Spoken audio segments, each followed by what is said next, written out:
నమస్తే VM news కి స్వాగతం. వార్తల్లో ముందుగా ముఖ్యాంశాలు.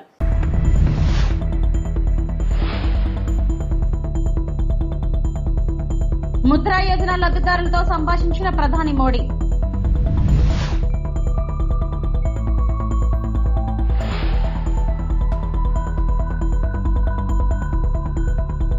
జూన్ నాటికి హంద్రీనీవా విస్తరణ పనులు పూర్తి. జలవనరుల శాఖ మంత్రి నిమ్మల రామానాయుడు.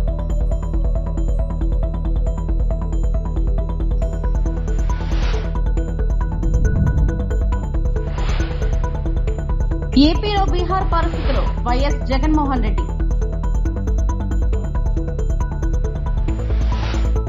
ఎలాంటి సెక్యూరిటీ సమర్పించకుండానే ముద్రా యోజన కింద దేశవ్యాప్తంగా 33 లక్షల కోట్ల రూపాయలకు పైగా రుణాలు మంజూరైనట్లు ప్రధాని నరేంద్ర మోడీ వెల్లడించారు. తద్వారా అసంఖ్యాకమైన వ్యక్తులు తమ వ్యాపార నైపుణ్యాలను ప్రదర్శించడానికి వీలు ఏర్పడిందన్నారు. పీఎం ముద్రా యోజన 10వ వార్షికోత్సవం సందర్భంగా కొందరు లబ్ధిదారులతో తన నివాసంలో మోడీ సమావేశమయ్యారు. వారి అనుభవాలను ఆయన తెలుసుకున్నారు. ముద్రా యోజన అనేక మందిని ఉద్యోగార్థులుగా కాకుండా ఉద్యోగ ప్రదాతలుగా మారేందుకు దోహదం చేసిందని ప్రధాని అన్నారు. ముద్రా లబ్ధిదారులలో సగం మంది ఎస్సీ, ఎస్టీ, ఓబీసీ వర్గాలకు చెందిన వారు ఉన్నారని, 70% పైగా మహిళలు ఉండటం చాలా సంతోషంగా ఉందని మోదీ పేర్కొన్నారు. सर मेरा नाम पूनम कुमारी है। सर मैं बहुत ही गरीब फैमिली से हूँ, बहुत गरीब फैमिली थी हमारी। इतना गरीब था आप दिल्ली पहली बार आई? Yes sir. वाह। और मैं फ्लाइट में भी पहली बार बैठी हूँ सर। अच्छा। इतनी गरीबी थी मेरे यहाँ कि मैं अगर एक टाइम खाती थी तो दूसरा बार सोचना पड़ता था। लेकिन सर बहुत हिम्मत जुटाई, क्योंकि मैं किसान परिवार से हूँ। आप बिल्कुल स्वस्थ होकर के। क्योंकि मैं किसान परिवार से हूँ तो मुझे बहुत परेशानी का सामना करना पड़ता था। तो मैं अपने हस्बैंड से बात की कि क्यों ना हम लोग कुछ लोन लेकर के कुछ अपना ही बिजनेस शुरू करते हैं। तो मेरे हस्बैंड ने बोला कि हाँ तुम बिल्कुल अच्छे सजेशन दे रही हो, हमें करना चाहिए। तो मेरे हस्बैंड दोस्त वगैरह से बात किए तो उन लोगों ने बताया कि मुद्रा लोन आपके लिए बहुत अच्छा रहेगा, आप करिए। फिर मैं बैंक वालों के पास गई, वहाँ SBI बैंक जरुआ। फिर उन लोगों ने बताया कि हाँ आप ले सकते हैं बिना किसी भी वो कागजात की। तो सर मैं वहाँ से मुझे 8 लाख का स्वीकृत किया गया लोन और मैं बिजनेस शुरू की सर। मैं 2024 में ही की हूँ सर, ली हूँ सर, और बहुत अच्छा ग्रोथ हुआ सर। क्या काम करती हो? सर सीड्स का है, जिसमें मेरे हस्बैंड बहुत हेल्प करते हैं। मार्केट का काम अधिकतर वो करते हैं, मैं एक कर्मचारी भी रखी हूँ सर। अच्छा। ये सर, और बहुत आगे बढ़ रही हूँ सर। मुझे विश्वास है मैं कि जल्द ही लोन को ये कंप्लीट करूंगी, मुझे पूरा विश्वास है। तो आप सर अभी 1 महीने का कितना कमा सकती है? सर 60,000 तक हो जाता है। अच्छा, 60,000 रुपया। तो परिवार को विश्वास हो गया? बिल्कुल सर, बिल्कुल हैं? बिल्कुल। आज मैं आत्मनिर्भर हूँ आपकी इस योजना की वजह से। चलिए, बहुत बढ़िया काम किया आपने। Thank you sir. मुझे आपसे बात करने की बहुत इच्छा थी सर, मुझे विश्वास नहीं था। मैं ये मोदी जी से मिलने जा रही हूँ, मुझे बिलीव ही नहीं हो रहा था। जब मैं यहाँ आ गई दिल्ली तो मुझे अरे रियली मैं जा रही हूँ। ఏపీలో పరిస్థితులు పూర్వపు బీహార్ను తలపిస్తున్నాయని వైఎస్ఆర్సీపీ అధ్యక్షుడు మాజీ సీఎం వైఎస్ జగన్మోహన్ రెడ్డి మండిపడ్డారు.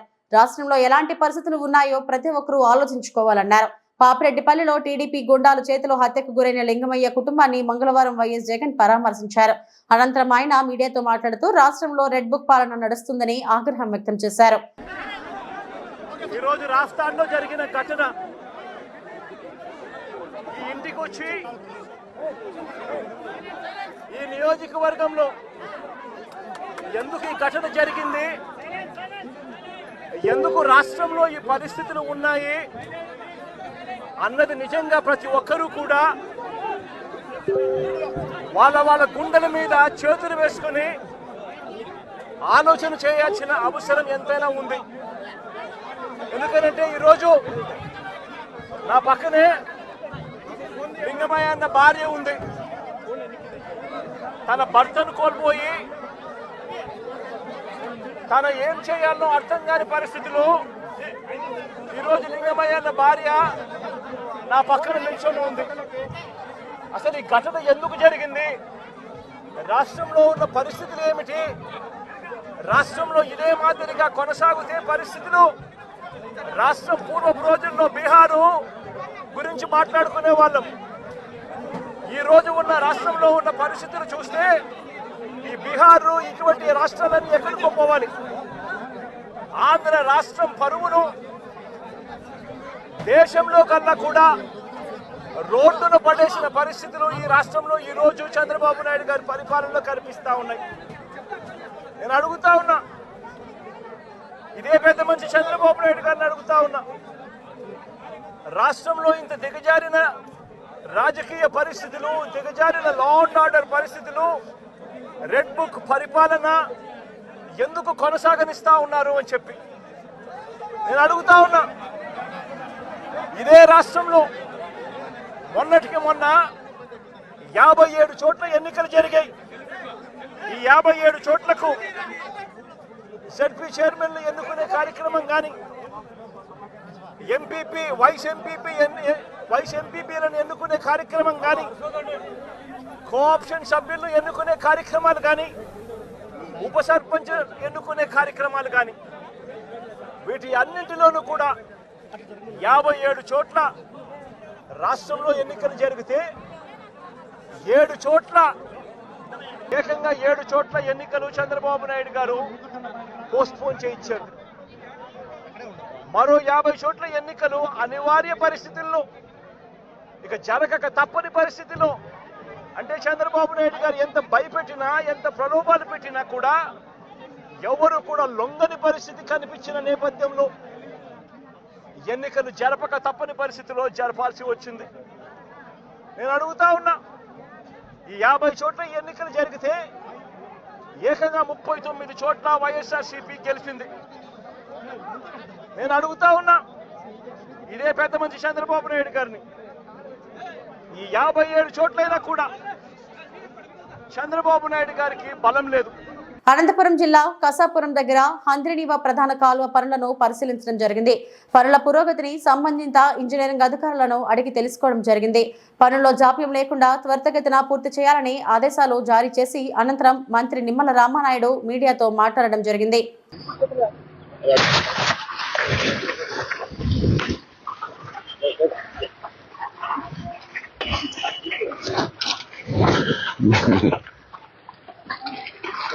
ఇప్పుడు నాగరాజు గారు, మరి ఆంధ్రప్రదేశ్ రాష్ట్రంలో ఏ ప్రాజెక్టుకి ఇవ్వనటువంటి నిధులు హెచ్ఎన్ఎస్ఎస్ కి, అంటే రాయలసీమను దృష్టిలో పెట్టుకుని 3240 కోట్ల రూపాయలు ఒక్క హంద్రీనివాకి ఈ బడ్జెట్ లో ఈ ప్రభుత్వం కేటాయించింది అని అంటే, మరి ఎంత చిత్తశుద్ధితో రాయలసీమ అభివృద్ధి కోసం, సాగునీరు త్రాగునీరు అందించడం కోసం ఈవేళ చంద్రబాబు నాయుడు గారు కృషి చేస్తున్నారు. అదే ఒక ఉదాహరణ అనే విషయాన్ని సందర్భంగా తెలియజేస్తూ, ఈ పనులను కూడా ఒక టార్గెట్ పెట్టుకుని, ఏదో కాలక్షేపంగా సంవత్సరం 2 సంవత్సరాలు 5 సంవత్సరాలు అయిపోయిన తర్వాత మళ్ళీ నెక్స్ట్ వచ్చే ఎన్నికల్లో పూర్తి చేస్తామనేటువంటి మాట కాకుండా, ఏదైతే రేపు జూన్ అంటే 2025 జూన్ 10-15 తారీఖుల కల్లా ఈ 3850 క్యూసిక్ల సామర్థ్యం నీరంతా కూడా మరి ఉండేటువంటి విధంగా మరి పనులన్నీ కూడా పూర్తి చేయాలనేటువంటి ఒక టార్గెట్ ఇచ్చి, ఒక లక్ష్యం ఇచ్చి ఈవేళ మేము పనిచేస్తున్నటువంటి పరిస్థితి.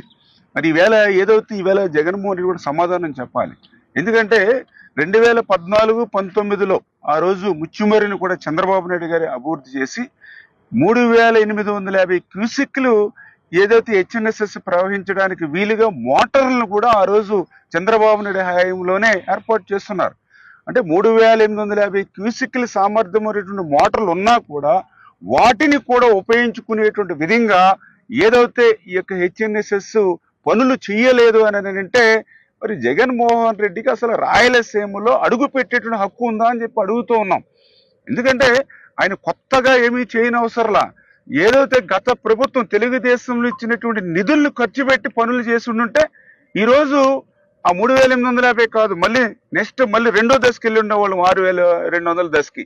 అంటే ఈవేళ అడుగున కూడా రాయలసీమకి మరి జగన్మోహన్ రెడ్డి అన్యాయం ఏంటనేది కళ్ళకు కట్టినట్లు ఈ యొక్క హెచ్ఎన్ఎస్ఎస్ లోనే కాదు, అటు జిఎన్ఎస్ఎస్ లో కానీ ప్రతి రిజర్వాయర్లోనూ కూడా మనకి కళ్ళకు కట్టినట్టు కనిపిస్తోంది. ఏదేమైనా సరే రాయలసీమకు అత్యంత ప్రాధాన్యతనిస్తూ ఈవేళ ఈ కూటమి ప్రభుత్వం పనిచేస్తూ ఉంది. చంద్రబాబు నాయుడు గారు కూడా ప్రతి వారం కూడా రివ్యూ చేస్తూ ఉన్నారు. త్వరలో ఆయన కూడా హెచ్ఎన్ఎస్ పనుల పరిశీలనకు కూడా ఆయన కూడా రాబోతూ ఉన్నారు వచ్చే వారంలో కూడా అనే విషయాన్ని కూడా మీ ద్వారా కూడా అందరికీ దువ్వాడ పోలీస్ స్టేషన్ లో సౌత్ ఏసీపీ త్రినాథ్ ఆధ్వర్యంలో మీడియా సమావేశాన్ని ఏర్పాటు చేశారు. ఈ సందర్భంగా ఆయన మాట్లాడుతూ ఈ నెల 7వ తారీఖున అగనంపూడి టోల్ ప్లాజా వద్ద వెహికల్ తనిఖీ చేయగా 112 కేజీల గంజాయిని ఆటోలో తరలిస్తుండగా పట్టుకున్నట్లు తెలిపారు. సంఘటన స్థలంలో ఆటో మరియు పల్సర్ మోటార్ సైకిల్ ను స్వాధీనపరుచుకున్నట్లు తెలిపారు. నిందితులు ముగ్గురు జీమాడుగులకు చెందినవారుగా గుర్తించారు. నిందితులు తుమ్మిడి హనుమాన్, భూషణ్ బాల్ దినకర్ మైనర్ బాలికలను అదుపులోకి తీసుకున్నట్లు వెల్లడించారు. సమావేశంలో స్టేషన్ సిఐ మల్లేశ్వరరావు తదితరులు పాల్గొన్నారు. మన రాష్ట్ర ప్రభుత్వం ప్రతిష్టాత్మకంగా ఈ ఆంధ్రప్రదేశ్లో గంజాయి నిర్మూలించాలనే ఒక దృఢ సంకల్పంతో దానిలో భాగంగా respected DGP sir and CP గారు ఉత్తర్వుల మేరకు నిన్న దువ్వాడ సిఐ గారు అలాగే టాస్క్ ఫోర్స్ వారికి వచ్చిన సమాచారం మేరకు టోల్ ప్లాజా దగ్గర వెహికల్ చెకింగ్ నిర్వహించడం జరిగింది. దానిలో భాగంగా ఒక ముగ్గురు వ్యక్తులు కిముడు హనుమాన్, గోసరి పాల్ దినకర్, ఒక మైనర్ బాలిక ఒక గంజాయి తీసుకొని వస్తుంటే వారి వద్ద నుండి 112 కేజీలు గంజాయి, ఒక పల్సర్ బైకు, 2 మొబైల్స్ సీజ్ చేయడం జరిగింది. ఈ గంజాయి ఎక్కడిదని ఎంక్వైరీ చేయగా అఖిల్ అనే వ్యక్తి జీమాడుగుల నుండి తీసుకొచ్చి వాళ్ళకి అమ్మినట్టు చెప్తున్నారు.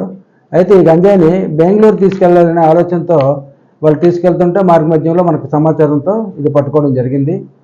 ఇంకా దీని తాలూగా మూలాలు ఎక్కడెక్కడ ఉన్నాయనేది కూడా ఎంక్వైరీలో జరిగింది. వీళ్ళు ప్రీవియస్ కేసెస్ ఉన్నాయో లేవనేది ఎంక్వైరీ చేయడం జరిగింది. దాంట్లో CCTVs అదర్ సిస్టమ్స్లో వెరిఫై చేస్తే వీళ్ళకి మొదటిసారి కేసు, ఇంతకుముందు కేసులు లేవు.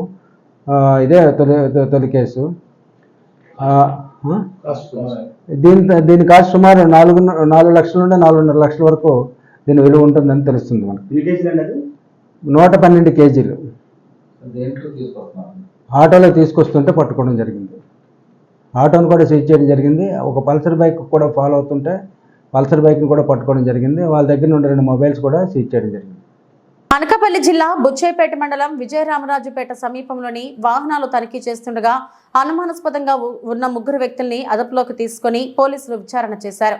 విజయరామరాజుపేట గ్రామానికి చెందిన ఈ ముగ్గురు వ్యక్తులు వివిధ ప్రాంతాల్లో 9 బైకులు దొంగతనం చేసినట్లుగా పోలీసులు ఎదుట ఒప్పుకున్నారు. దీంతో బుచ్చేపేట పోలీసులు లోతైన విచారణ జరిపి 9 బైకులను స్వాధీనం చేసుకున్నారు. బైక్ దొంగతనాలకు పాల్పడిన వేగి వెంకటేశ్, పెంటకోట చిరంజీవి, భీమర్శెట్టి నాణ్యలను అరెస్టు చేశామని Anakapalli DSP Sravani press meet లో తెలిపారు.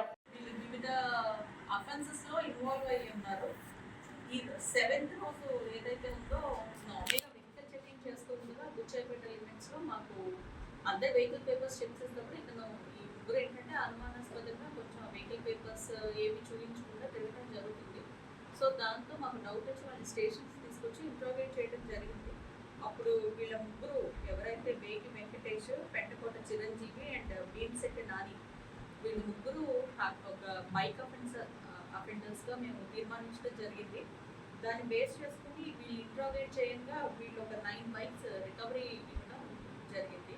వీళ్ళు జస్ట్ బుచ్చేపేట లిమిట్స్లోనే కాదు బట్ వివిధ ప్రాంతాల్లో ఇలాగే సిమిలర్ అఫెన్సెస్ చేసి బైక్ థెఫ్ట్స్ చేశారు. సో బుచ్చేపేటలో ఒక బైక్, చోడవరం ఒకటి, అనకాపల్లి టౌన్ ఒకటి, మల్కాపురం పిఎస్కి ఒక 3 బైక్స్, దువ్వాడ పిఎస్ ఒక బైక్, కంచరపాలెం ఒక bike and 4 town PS Visakhapatnam ఒక బైక్. టోటల్ 9 బైక్స్ వీళ్ళ కన్ఫెషన్ ద్వారా రికవర్ చేయడం జరిగింది. అది ఏదైతే ఉందో ఆ రెస్పెక్టివ్ పోలీస్ స్టేషన్స్కి పంపిస్తాం. వక్ఫ్ సవరణ బిల్లు మత కలహాలు సృష్టిస్తున్న బీజేపీ మొహమ్మద్ గౌస్ గాజువాకలో విలేకరుల సమావేశంలో మాట్లాడుతూ, మా పూర్వీకులు దానం చేసిన భూములు, పేదరికపు రూపు మాపేందుకు ఇచ్చిన భూములు, వక్ఫ్ బోర్డులో మైనారిటీ ధరలను పెట్టడం అన్యాయం. రాష్ట్రం, కేంద్రం అభివృద్ధి చెందేలా కృషి చేయకుండా మత రాజకీయాలు చేస్తున్న ప్రభుత్వం ముస్లింలకు అన్యాయం చేయాలని చూస్తే ఉద్యమం తప్పదు. కూటమి ప్రభుత్వం ముస్లింలను ఇబ్బంది పెడుతుంది. వక్ఫ్ బోర్డు అంటే తాత ముత్తాతలు మాకిచ్చిన భూములు.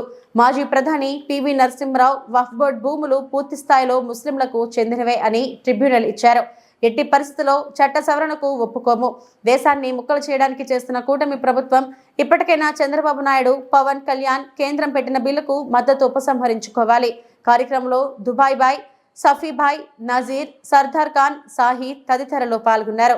కాలాధన్ కాలాధన్ కాలాధన్ అంటే నల్లధనం తీసుకొచ్చి పేద ప్రజల్ని వాళ్ళని ఫైనాన్షియల్గా స్ట్రెంథన్ చేస్తారనేసి నమ్మి ప్రజలందరూ ఓటేస్తే బీజేపీ ప్రభుత్వం ఏం చేస్తుందంటే ఆ మసీదులో గుడి ఉంది, ఈ మసీదులో గుడి ఉంది, ఆ ఖబరస్థాన్లో మాదుంది ల్యాండ్ అనేసి మాకు మత విద్వేషాలు రెచ్చగొట్టడమే కానీ వాళ్ళు పరిపాలన ఎక్కడ చేయట్లేదు. నాతో తిరిగే వాళ్ళందరూ నా ఫ్రెండ్స్ అందరూ హిందువులే, మేము 24 గంటలు కలిసిమెలిసి ఉంటాం.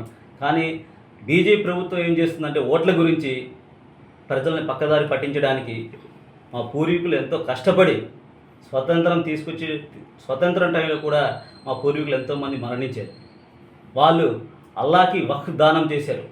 ఈ ల్యాండ్ దగ్గర మన భారతదేశంలో 9,40,000 ఎకరాలు దానం చేసి ఉన్నారు. మన ఆంధ్రప్రదేశ్లో దగ్గర సుమారు 80,000 ఎకరాలు దానం చేశారు. దేని గురించి దానం చేశారు?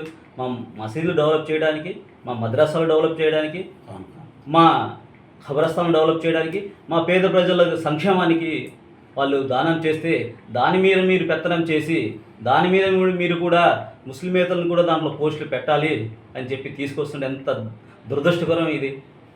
అందరూ గమనిస్తున్నారు. మీకు అధికారం ఇచ్చింది దేని గురించి అధికారం ఇచ్చారు? బాగా పరిపాలిస్తారు, పేదోడిని పైకి తీసుకొస్తారు, ఉద్యోగాలు ఇస్తారు, మన ఇండియాని డెవలప్ చేస్తారు. జీడిపి రేట్ ఎంత దారుణంగా ఉండేది. గత ప్రభుత్వం కాంగ్రెస్ ప్రభుత్వం ఎంత ఉంది, ఇప్పుడు జీడిపి రేట్ ఎంత ఉంది. ప్రతిదీ గొడవలు పెట్టడమే, మత విద్వేషాలు రెచ్చగొట్టడమే కానీ దాన్ని చూసి రాజకీయంగా లబ్ధి పొందడానికి చూస్తున్నారు. కానీ అందరినీ కలుపుదాం, బ్రిటిష్ పరిపాలన ఎలా చేశారో అదే పరిపాలన ఇక్కడ చేస్తున్నారు మీరు. ఆర్ఎస్ఎస్ ఎలా చెప్తే అలా వెంటనే కానీ అమ్మా ఇది తప్పు, మనం డెవలప్ చేయాలి, మన కంట్రీ అమెరికాతో ధీటుగా చైనాతో ధీటుగా మనం ఫైట్ చేయాలని లేదు. కానీ మనలో మన గొడవలు పెట్టడానికి, మనలో మనకి ఇలాగ చేయడానికి కానీ వేరే విధంగా ఏమీ లేదు. ఇప్పుడు చైనా మన భూభాగం ఎంతో ఆక్రమించింది, గ్రామాలు కడుతోంది. దాని గురించి ఆలోచించండి మీరు. దేశంని యువత ఎలాగున్నారు, ఉద్యోగాలు లేక ఎంత దారిద్ర్యం లేక ఉన్నారు, అది ఆలోచించండి మీరు. ఎప్పుడు ఈ బిల్లుల గురించి ఒకరిని పడకుండా బ్రిటిష్ పరిపాలన ఎలాగుందో సేమ్ అలాగే ఉంది బ్రిటిష్ పరిపాలన. బ్రిటిష్ పరిపాలన అప్పుడు మన బీజేపీ కానీ ఆర్ఎస్ఎస్ కానీ ఎక్కడున్నారు ఫైట్ చేశారు? ఎవరన్నా మీద ఒకళ్ళన్నా స్వాతంత్రం నుంచి ఫైట్ చేశారా? మొత్తం మనోళ్ళు అందరూ గాంధీ కుటుంబం దగ్గర నుండి ముస్లిమ్స్ కుటుంబాలు ఎంతోమంది బలిదానం అయ్యారు దానికి, ఆ ఫైటింగ్లో. మీరు ఏం చేస్తున్నారో మాకు అర్థం అవ్వట్లేదు. మీ పరిపాలన చూస్తుంటే మాకే భయం వేస్తుంది. గతంలో మన కూటమి ప్రభుత్వం చంద్రబాబు నాయుడు గారు మన ముస్లిమ్స్ని కరివేపాలాగా చూస్తున్నారు. కానీ వాళ్ళు కూడా మనము తీసుకొచ్చి వాళ్ళని మాట ఇచ్చారు. మీరు ఎలక్షన్ కంటే ముందు మీరు ముస్లిమేతరులు ఈ బిల్లులో ఉండరనేసి మీరు దగ్గర 10 మీటింగ్లో చెప్పారు. కానీ ఈరోజు ఏమైంది? మీరు వాళ్ళకి సపోర్ట్ చేశారు. 10 నెలల కాలంలో గ్రోత్ రేట్ భారీగా పెరిగిందని చెబుతున్న చంద్రబాబు ఏడాదిలోపే ఇన్ని అప్పులు ఎందుకు చేసినట్టు, మెడికల్ కాలేజీలు ఎందుకు అమ్మేసినట్టు, హార్బర్ పోర్ట్లు ఎందుకు అమ్మేస్తున్నాడు, రోడ్లు ఇరిగేషన్ ప్రాజెక్ట్స్ ఎందుకు ప్రైవేటైజ్ చేస్తున్నాడు, సూపర్ 6 ఎందుకు అమలు చేయడం లేదు, వీటి గురించి జర్నలిస్టులు ప్రశ్నించాలి అని మంత్రి సీది అప్పలరాజు పేర్కొన్నారు. చరిత్రలోనే అత్యధికంగా అప్పులు చేసినటువంటి సంవత్సరం 24-25 కదా. 1 ఇయర్లోనే 1,50,000 కోట్ల పైబడి అప్పులు చేసినటువంటి ఘనత 24-25 చంద్రబాబు గారు అయ్యారు. మరి ఇంత గ్రోత్ రేట్ ఉంటే మరి ఇన్ని అప్పులు ఎందుకు చేయాలబ్బా? నాకు అర్థమవుదు. నాకు అసలు బుర్ర పని చేయట్లేదు ఉదయం నుండి కూడా. ఇన్ని అప్పులు ఉంటే, ఇంత గ్రోత్ రేట్ ఉంటే మరి సూపర్ 6 పథకాలు ఎందుకు మీరు ఇంప్లిమెంట్ చేయలేకపోతా ఉన్నారు? ఇంత బ్రహ్మాండమైన గ్రోత్ రేట్ ఉంటే మీరు ఎందుకు వీటన్నింటినీ కూడా అమ్మేస్తున్నారు? మీరు మా దగ్గర డబ్బులు లేవు, మేము మెడికల్ కాలేజీలు అమ్మేస్తాం అంటున్నారు.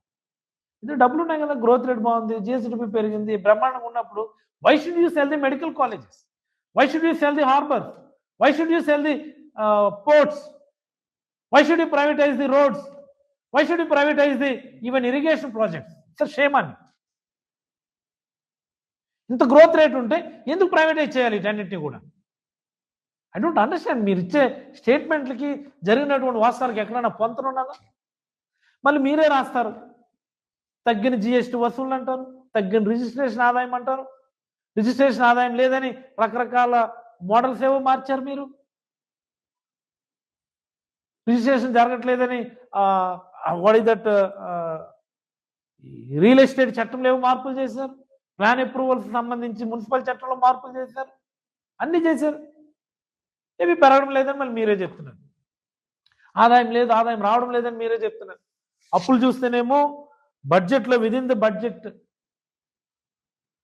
1,04,455 కోట్లు అప్పు చేశారు.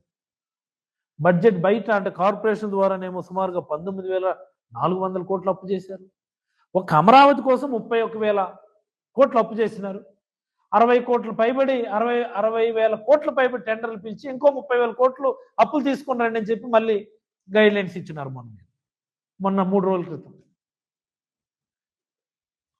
ఉదయం లేచినప్పటి నుంచి రాత్రి పడుకునే వరకు అప్పు అప్పు అప్పు అప్పు అప్పు. ఎక్కడ అప్పు జరుగుతుంది, ఎలా అప్పు జరుగుతుంది, ఎలా తేవాలని చెప్పి అప్పులు తెచ్చుకోవడం. అప్పు తెచ్చిన వెంటనే జగన్మోహన్ రెడ్డి గారి వల్ల రాష్ట్రం మెలుగైపోయింది. అప్పులు తెచ్చుకోలేనటువంటి స్థితికి వచ్చామని మీరే చెప్తారు. అప్పులు తెచ్చుకోలేని స్థితికి వచ్చేస్తే మీకు ఇన్ని అప్పులు మీకు ఎలా వచ్చాయి కూడా మీరు చెప్పమని అడుగుతున్నారు. మళ్ళీ మీరే బ్రహ్మాండమైన గ్రోత్ రేటు, జిఎస్డిపి పెరిగిపోయింది, దేశంలో మన 2వ స్థానం అంటారు. ఇంత బాగున్నప్పుడు ఎందుకు మీరు అప్పులు చేయాలా, ఎందుకు స్కీమ్లు ఇంప్లిమెంట్ చేయరు, ఎందుకు మీరు అమ్మేస్తున్నారు అన్నింటి కూడా ఎవరు సమాధానం చెప్పారు. టీచర్ వేధింపులు భరించలేక చేయి కోసుకొని ఆత్మహత్యాయత్నం చేసిన 9వ తరగతి విద్యార్థిని యామిని స్టడీ అవర్స్ కు లేటుగా వచ్చిందని 3 గంటల పాటు నిలబెట్టిన ఇంగ్లీష్ టీచర్ కళ్యాణి, వాటర్ తాగనీయకుండా బాత్రూమ్ కూడా వెళ్ళనీయకుండా పనిష్మెంట్ ఇచ్చిన టీచర్ కళ్యాణి, మనస్తాపానికి గురై చేయి కోసుకున్నానంటున్న స్టూడెంట్ యామిని, విద్యార్థిని వేధించిన టీచర్పై చర్యలు తీసుకోవాలంటున్న విద్యార్థి తల్లిదండ్రులు, విద్యా సంఘాలు ఘటనపై విచారణ చేపట్టిన ఎంఈఓ. పనికి నాకు అవసరం లేదు, చెప్పినా కూడా మేడం వింటలేదు. నేను అప్పటికి ఇంకా వదిలేతాంలే మేడం, ఇంకా అడ్జస్ట్ చేసుకుని ఉంటుంది, అర్థం చేసుకుంటాను అనుకున్నా. అర్థం చేసుకోలేదు మేడం. ఇప్పటికీ ఇంకా దాన్ని ఇంకా పెద్దగా చేసి ఇష్యూ చేసి నన్ను ఇట్లా ఇబ్బంది పెడుతుంది. ఇంకా పేరెంట్స్ చెప్తామంటే వాళ్ళు ఉన్న ప్రాబ్లమ్స్ ఇంకా నాకు అర్థం కాదు.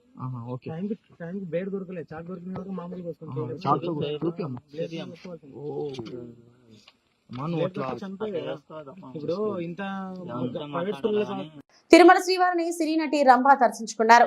మంగళవారం విఐపి ప్రారంభ విరామ దర్శన సమయంలో ఆమె తన భర్తతో కలిసి స్వామివారి సేవలో పాల్గొన్నారు. టీటీడీ అధికారులు వీరికి స్వాగతం పలికి దర్శన ఏర్పాట్లు చేశారు. రంగనాయకుల మండపంలో పండితులు వీరికి ఆశీర్వచనం చేసి స్వామివారి తీర్థ ప్రసాదాలను అందజేశారు. మీడియాతో మాట్లాడిన రంభ తమ 15వ వివాహ వార్షికోత్సవం సందర్భంగా తిరుమలకు వచ్చినట్టు తెలిపారు. అదో 15 ఏళ్ళు అయింది కదండి, సో మేము వాళ్ళ దర్శించుకోవాలి స్వామివారిని అని వచ్చాము. సినిమాలో రీఎంట్రీ గురించి ఏమైనా క్లారిటీ ఇస్తారా మేడం? చాలా మంది వెయిట్. అయ్యయ్యో తెలీదండి, అది ఏమీ అనుకోలేదు, జస్ట్ వచ్చాను. సో ఏదైనా బెస్ట్ స్క్రిప్ట్స్ ఏమైనా వస్తే చేయడానికి రెడీగా ఉన్నారా మేడం? మంచిది, నాకు నచ్చేటి వస్తే చేస్తానండి, తప్పకుండా. మేము సినిమాలోనే పుట్టి ఇక్కడే పెరిగాం కాబట్టి సో మాకు సినిమానే లైఫ్. సో మంచి క్యారెక్టర్స్ వస్తే మంచి డెఫినెట్గా నేను చేస్తాను. రీసెంట్ టైమ్స్ లో ఏమన్నా స్క్రిప్ట్స్ మీ దగ్గరికి వచ్చాయి? నేను ఇప్పుడు దాకా ఏమీ వినలేదండి, జస్ట్ నాకు ఒక ప్రోగ్రాంలో అడిగారు కాబట్టి వచ్చాను, ఇక్కడ ఉన్నాను కాబట్టి. బట్ లేకపోతే ఇంకా ఏం అనుకోలేదు, ఏది అనుకొని రాలేదు కదండి ఫస్ట్. ఇవి ఇప్పటి వరకు నా బులెటిన్ అప్డేట్స్. నమస్తే.